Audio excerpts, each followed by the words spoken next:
is that, folks, we don't have time to screw around.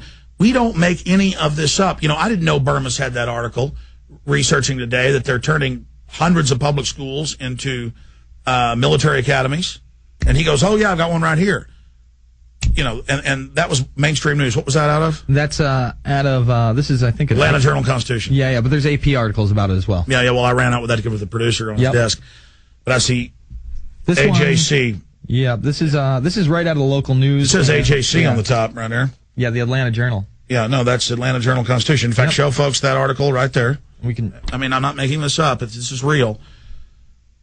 And, well, show it to them again. They're going to say it doesn't exist. You got to show it to them carefully, or they'll live in denial. And I just can't take it anymore, folks. They are setting up a Bank of the World. They are robbing us. They have built FEMA camps. They are going to charge us a carbon tax. That's what this is about. I'll tell you what's scary. I talked to emergency managers in Illinois, Texas, Indiana, and New York. And we just talked to another guy, and he's got photos and videos. This is what I'm in here watching, of mass graves and mass concrete vaults for dead bodies. And then I have the Rocky Mountain News from 2002 headline, the exact headline was like, Governor discusses mass incinerators. And it said they can burn 15,000 bodies an hour or something. You know, I'm not making that up. You know, that's like when I read what I mentioned earlier, when I read the Philadelphia Daily News, and it says a division of AmeriCorps Secure Corps is training high schoolers with M16s to run checkpoints and warrant service and fugitive apprehension. Or when I read some Iowa newspaper where it says they're going to go door to door doing mock gun confiscations, and I have the colonels on. I mean, I'm sorry, this is reality. You know, but it isn't about Alex Jones. You know, but see, people don't want to hear this, so they're going to say, no, it's that guy. He's the bad one. He's the one that took my 401k. He's the one. He's the one. Well, the elite will do anything to blame shift it to the people. It's not even the elite, man. They have trained people to be cowardly chicken necks.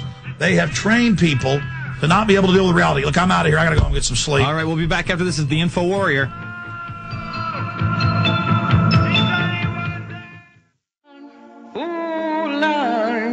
Trouble so hard, don't nobody know my trouble but God. Don't nobody know my trouble but God. Oh, Lord, my trouble so hard. And we are in trouble, folks. I mean, they're passing mandatory compulsory service acts called the GIVE Act. The GIVE Act. It sounds so great. The GIVE Act. We're going to have Robert Wanick, by the way, at the top of the hour. We're going to continue to take your calls. Hopefully you'll be able to hear me. Let's jump to BL in Texas. BL, are you there?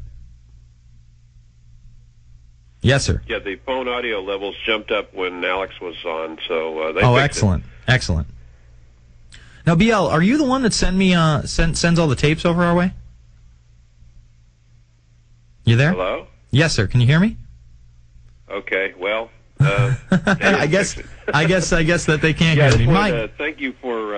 I got my Obama deception today. I already gave one to the manager of Blockbuster. A bunch of people in there were, as the Watsons would say, gobsmacked when I told them about the National Compulsory Service Act bill that passed, and appreciate it. Hey, no problem, I man. Watched it. It's really, really a good tool to wake up people that have no background in what we all know. Well, thank you, man. All right, I appreciate the call. I'm sorry I couldn't talk to you. If that is the BL I'm thinking of, folks, he's a big part of this operation. He sends us a lot of news clips, stacks and stacks and stacks and stacks of news. He's a true info warrior, and it's probably BL. It is the BL. He just gave me, I think, mid-February to the end of March to go through. And me being a big junkie of information and an archive junkie, I'm just completely and totally excited. Glenn, I would love to talk to you about the GIVE Act, but you can't hear me, so I'm not going to be able to take your call. Yeah, Alex, excuse me, Jason, let me make 2 quick points if I can, even though I can't hear you. Okay, go for it. Okay, first off, I've been trying to go over the GIVE Act. It's a variation, modification of the old Civilian Community Corps going back to FDR. 2 interesting things about it. First off, it changes the wording in it. The wording that has changed from the House to the Senate version. They have changed the wording from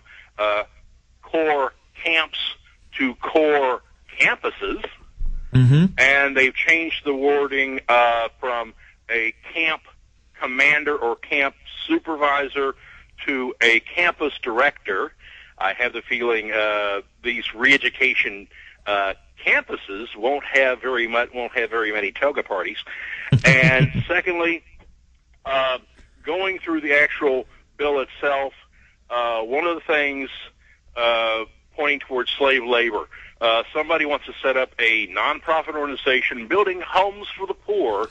Well, what happens is that they can build the homes. That doesn't mean they can sell them to people of certain economic group. Doesn't mean they can't make a profit. The only thing that leads to is that they can't. They got 12 months to spend the profit. So somebody. So basically, they're setting up these private organizations. Organization and sell homes build homes to the poor. They can still make money off of it using slave labor through this. All right, man. All right. Thank you for the call. I wish that you could hear me. You got it, Glenn. Again, having some phone issues, but he's saying that they changed the wording from camps in the first version, the House bill, to now campuses. So instead of camps, they're campuses, and instead of camp directors, they're campus directors, trying to probably integrate this Give Act. Oh, yeah. Oh, no. This is classic re-education camp. This is total Soviet takeover. Mm-hmm. And what you can do is just bring the caller up. You can hear them. Let them make their 1 minute point and hang up on it and comment. And we'll just hope that Genesis fixes that. But you got to call Ted tomorrow. It won't get fixed. Okay, you got it, Jones. I'm going to finally leave. I love you, buddy. All right, we'll be coming back at you in the second hour with Robert Wanick, a youngster for 9/11 Truth, a true info warrior out there. And then we're going to cover some news, and maybe we can take some calls. We'll see. We'll be back after this.